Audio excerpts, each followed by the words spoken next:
지금 뭐 한민족은 자살을 결단 내렸죠. 보면은 지금 거의 소멸 단계로 가고 있는 건 거의 사실인 것 같고, 이게 뭐 특단의 대책이 이루어져가지고 출산율이 늘지 않고서야. 근데 뭐 이건 좀 쉽지 않을 것 같아요. 얼마 전에 뉴스에서 좀 약간 화제가 됐던 게 뭐냐면은 인천광역시에서 정부에서 주는 보조금에다가 인천광역시 보조금을 얹어줘가지고 한 아이가 태어났을 때 그 아이가 20살이 될 때까지, 성인이 될 때까지 정부 보조금 플러스 인천광역시 보조금을 해서 총 1억 원에 달하는 돈을 준다고 했거든요. 그러니까 사실 1억이라는 돈을 봤을 때 상징성이 큰 거잖아요. 금액이 좀 커 보이니까.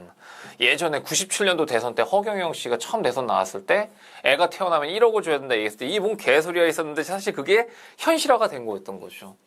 근데 사실 이 1억을 준다는 얘기를 조금 꼼꼼히 뜯어보게 되면 좀 웃긴 게 뭐였냐면은 1억을 한 번에 주는 게 아니고 처음에 뭐 이제 몇백만 원 주고 그다음에 매달 몇십만 원씩 주고 이렇게 쭉 하게 되는 건데, 그래서 이걸 좀 내용을 살펴보게 되면 좀 웃기게 되는 거라고. 왜냐면 젊은 부부가 봤을 때 애를 낳아야겠다라고 하는 어떤 뭔가 쇼킹한 또 그런 시그널을 주기에는 좀 뭐랄까 좀 약하죠, 보게 되면은. 예. 그러니까 총액만 놓고 봤을 때 작은 돈은 아니지만 확실한 유인 동기가 되진 않는 것 같다. 근데 그나마 그게 좀 그래도 화제가 됐던 거였거든요. 다른 지역에서 사실 그만큼 해주지도 않는 거고. 그래서 어쨌든 지금 젊은 사람들이 봤을 때 결혼이라든지 아니면 출산에 대한 유인 동기가 적은 건 사실인 것 같은데, 결혼을 하는 데 있어가지고 특히 이제 출산까지 염두에 둔다 했을 때 가장 큰 문제가 되는 건 뭐냐면은 결혼을 했을 때 결혼을 할 시점을 기준으로 봤을 때 결혼한 삶에 대한 어떤 스탠다드가 좀 상당히 높은 것 같아요. 이거 하나. 그 다음에 두 번째는 애를 낳는다고 했을 때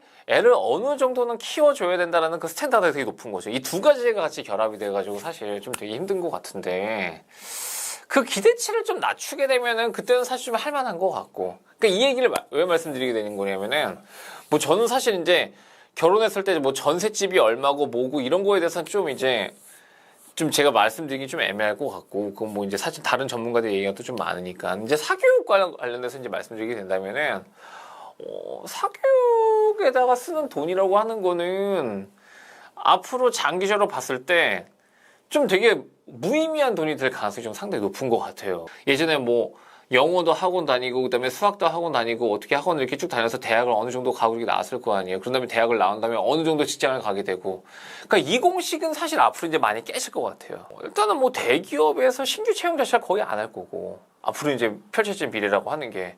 그래서 이제 지금에 비해서는 어쨌든 간에 뭔가 번듯한 직장이라는 거의 숫자는 급격하게 감소하게 되는 거죠. 급격하게 감소하게 되면서 어쨌든 예전에 비해서 좀 더 좋은 대학을 가야 되고 그다음에 좀 더 좋은 대학을 간다면 더 많은 노력을 해야지만 그래도 지금 기준에서 봤을 때 번듯한 직장을 들어갈 수 있는 그런 좀 힘든 구조가 만들어진 것도 사실이기도 한데, 근데 거꾸로 말하면 또 이제 어떤 일이 벌어지게 되냐면은 그런 직장 말고 지금 기준에서 봤을 때 한 달에 뭐 한 2, 300 아니면 한 달에 한 3, 400 정도 벌 수 있는 일자리는 반대로 되게 많아지게 될 것 같아요.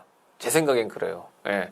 예를 들어서 뭐 예전에 비해 가지고 육체 노동을 통해서 벌 수 있는 직장들 있잖아요. 그게 이제 좀 번듯한 직장은 아니겠죠. 그게 이제 좀 블루칼라 직업이 될 수 있게 되는 거겠지만, 그런 직업들은 사실 대학을 간다 해가지고 돈벌이가 연결되는 것들은 아니니까. 근데 이런 직업은 어쨌든 앞으로 엄청 많아질 될 것 같다. 왜냐면은 앞으로 점점 사회가 고령화가 되게 되고, 그 다음에 뭐 사무직에 비해서 블루칼라 직종에 대한 어떤 이 수요는 좀 높아지게 될 거예요 같아가지고, 만약에 자녀를 키우시는 데 있어가지고 내 자녀를 좀 사교육을 좀 왕창 쏟아부어가지고 괜찮은 학교를 보낸 다음에 괜찮은 직장까지를 보낸다는 걸 염두에 두지 않는다라고 했을 때는 확 오히려 부담이 좀 줄어들 것 같다는 생각도 좀 듭니다. 예, 이 얘기가 좀 도움이 되는 얘기가 될지 모르겠지만, 이 짧은 네, 질문에 대한 어떤 그 얘기에서 도움이 될지 모르겠지만 그런 것에서 좀 도움이 될 것 같아요. 예.